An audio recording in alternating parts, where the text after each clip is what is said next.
Handling difficult clients can sometimes feel like you're walking into the Squid Games blindfolded. But what if I told you that there's a way for you to manage the situations, manage the traps, manage all the pitfalls without losing your job?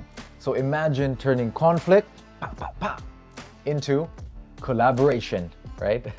Keep watching till the end of the video, because today I'm gonna share with you the strategies to handle difficult client situations effectively in order for you to maintain the project. So if you're ready, grab your pen, grab your paper, and let's get started.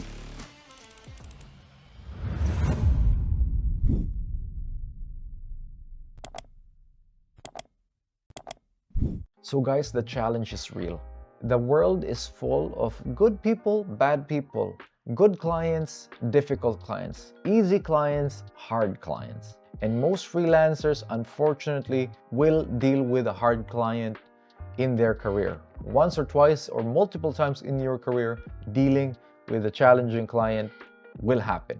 And this challenge exists because of a few things. The first one is that miscommunication can usually escalate and lead to a bigger conflict. So small miscommunication between the freelancer and the client, that can just sometimes explode into something a lot bigger than what it is. The second thing is that emotional reactions lead to burning bridges. People in general are emotional, and if you're not able to keep your emotions in check, same thing with the clients, if they have, unhinged emotions, that in itself will create conflict that will breed resentment between parties, right?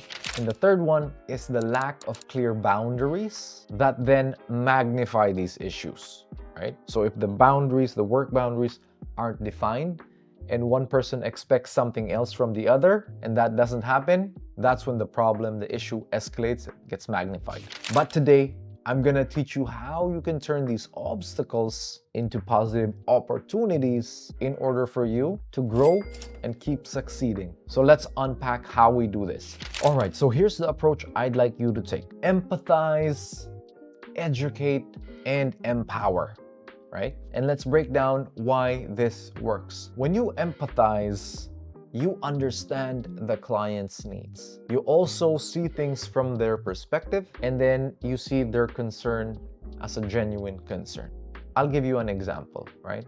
What I like to do when I'm interacting with my team is we do a role swap. I put myself in their shoes, they put themselves in my shoes. So as the boss, what would I expect from them? They would tell me. And then as an employee, what commitment am I giving to the boss? I would give them. And by doing an exercise like this, you can see that on the client side of things, they are hiring you to show up to work, to do the job, to do your reports, to be present during team meetings, and that's what they've hired you to do.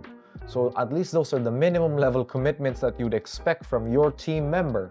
Them being proactive and them achieving their goals, that's even better, and you would also take that.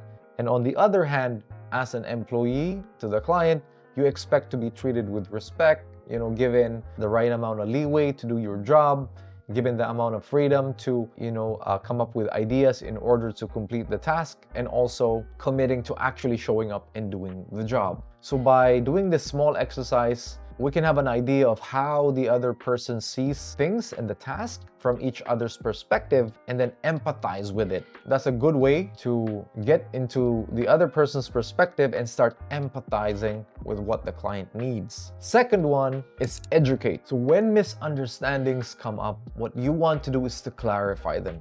You want to acknowledge them. A lot of freelancers, sometimes they try to leave it undiscussed, or if it's forgotten, untalked about, that will simmer and brew. So if there are any small conflicts or any miscommunications, address them immediately, clarify them, and own up to it. If it's your fault that there was miscommunication, own up to it. Apologize for the miscommunication, express what you actually really meant, and then get on the same page. And then finally is empower. You want to offer solutions that empower you and the client at the same time. So this makes sure that you're both moving forward in a positive direction together. Again, showcasing that collaboration with the client. And by doing this, you showcase professionalism, you showcase a collaborative environment that goes through obstacles, and you also protect your professional boundaries while keeping the client satisfied.